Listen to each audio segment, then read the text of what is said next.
shit! Oh, man. Think it still works?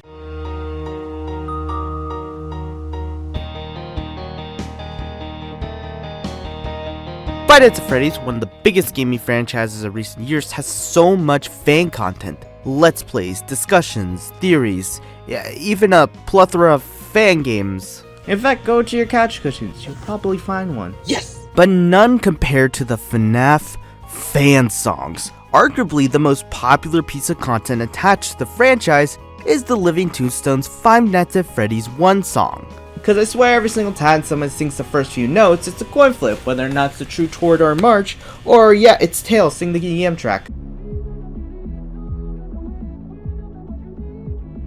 It's both interesting how frequently people did this, it's scary how people are still doing this. Like Tryhard Ninja, CG5, even Nate Wants to Battle, who said a couple of times that he's wanted to stop.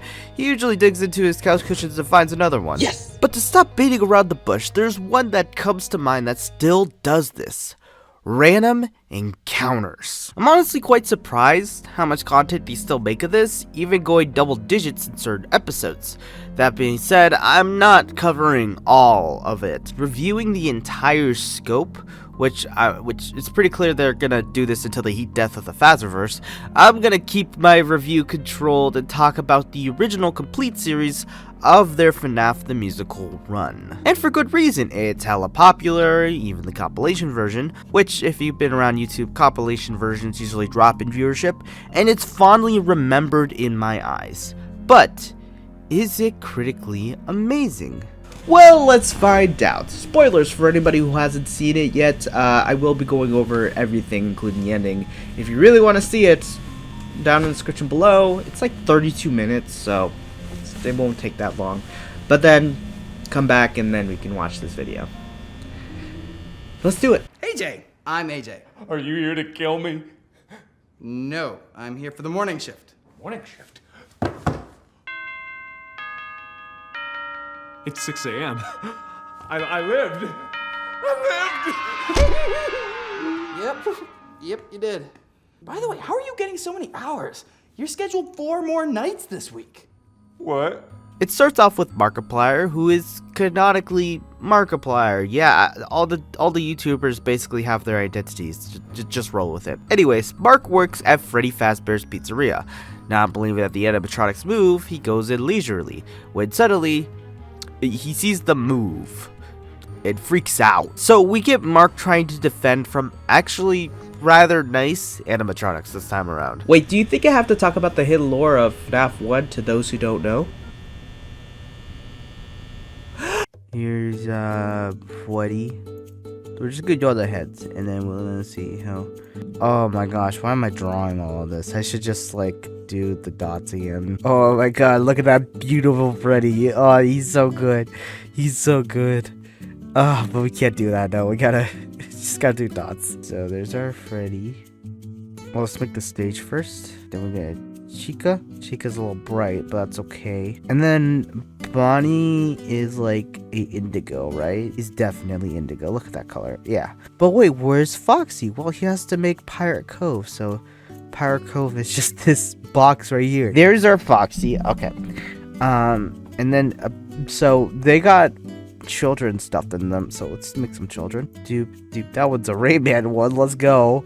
They get killed and murdered and sliced and begoggled, and then they possess the animatronics. So, and then if a normal person comes, we're just gonna draw a normal person as a tall stick figure. They think they're an endoskeleton, and an endoskeleton, you know, it doesn't really look like a human necessarily, but they are like kinda, like, you know, just like. And so they try to kill him and stuff inside the animatronics.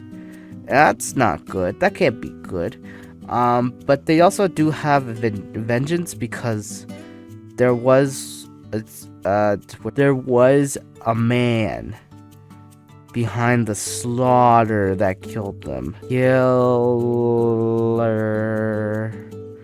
Yeah. and he's the one that stuffed them in the animatronics. So that's why the kids, they hate the purple guy, but they also hate anybody who looks like the purple guy. And so there's your story on how the animatronics work. So they're possessed, and they're trying to they're doing their normal thing as animatronics, stuffing them into animatronics, but in reality they're trying to find their killers, because their killer stuffed them into animatronics.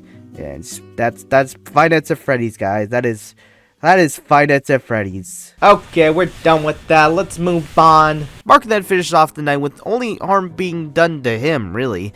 And so we move on to night 2.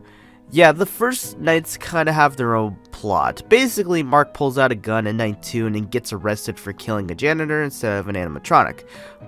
Pretty dark ending, I know. We then get our replacement with Nate Wants to Battle. Oh hey, I mentioned this guy earlier. I think they found him in the couch cushions. Yes. Anyways, Nate and the other nice animatronics have an encounter with Springtrap, who's hecka aggressive. So the plot then surrounds stopping Springtrap, and I guess getting to the bottom of things or something. Right off the bat, nights 1 and 2 kind of stick out like sore thumbs. It was pretty clear that they were meant as standalone episodes, and then they made a night 3 when not only those episodes got popular, but probably because the continued popularity of FNAF in general started to grow anyways. It's crazy that it's crazy that nights 4 and 5 were even made to begin with. Apparently, with how busy Mark was, it was kind of hard to know what the plan was moving forward. After night 3, we went like 9 months without making night 4 because Mark wasn't going to be able to come back for the longest time, we thought. And at the same time, it would have been weird because, I mean, not only has Mark been part of the first 2 nights, but he was in other videos that Random Encounters have made.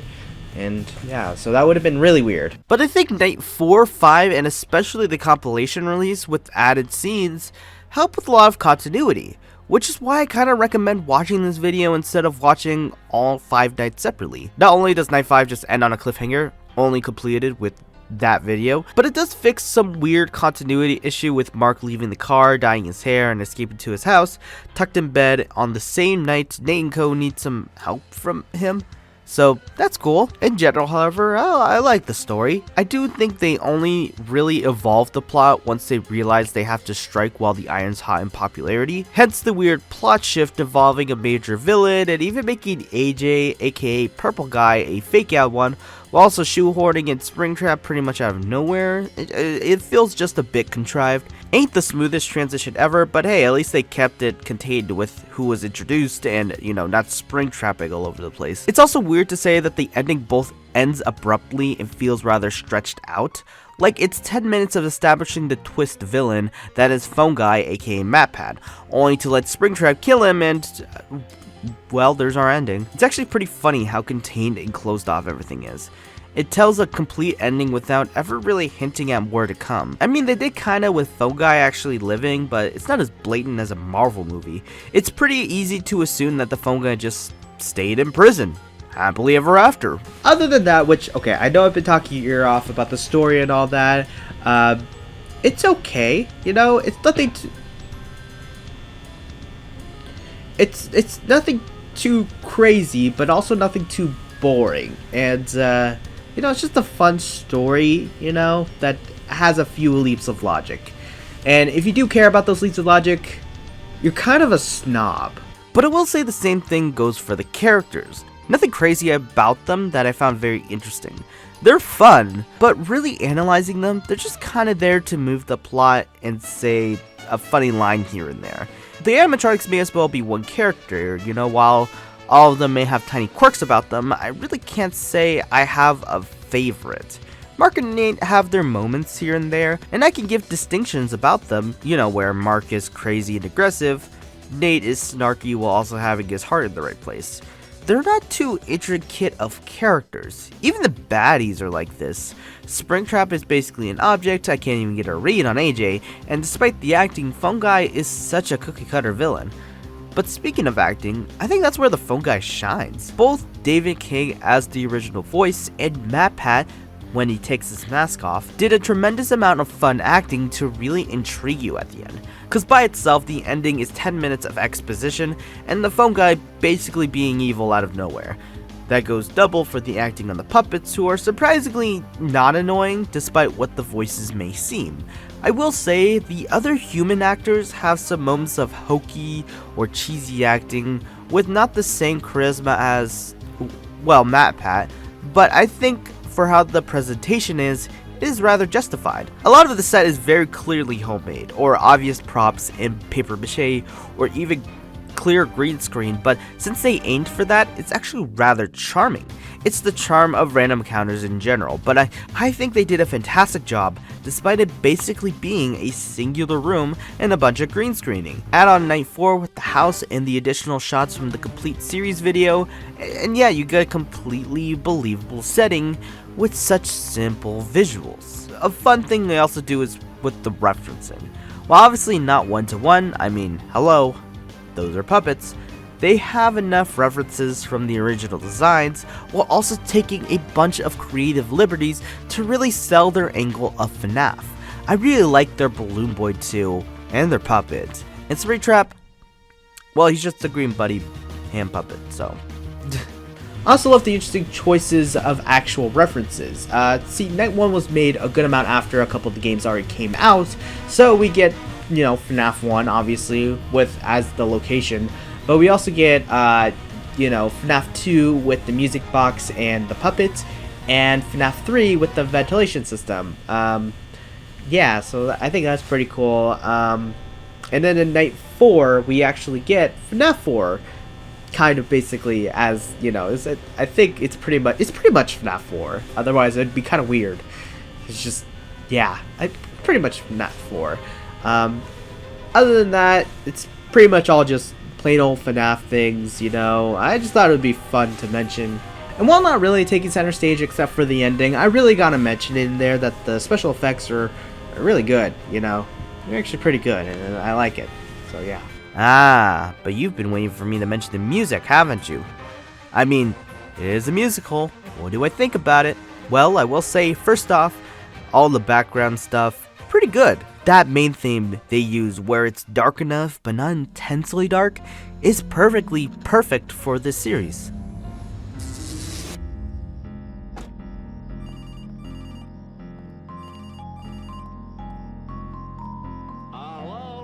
But for the full-on musical numbers, I mean, here's how they work.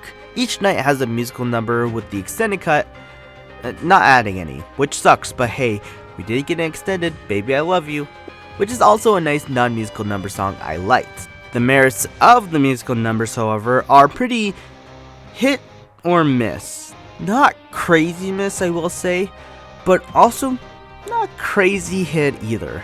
My favorite is easily the Fourth Night song.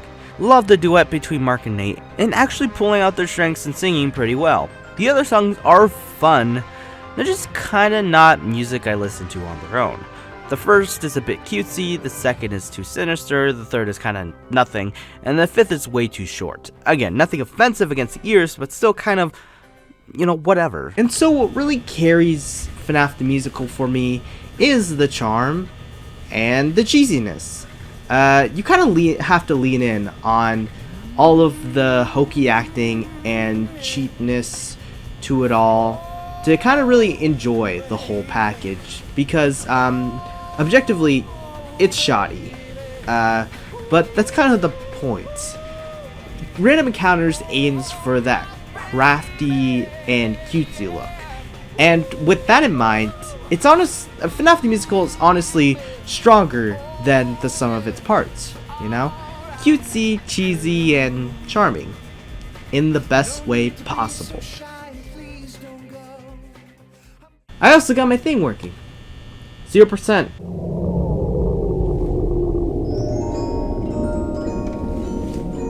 Well,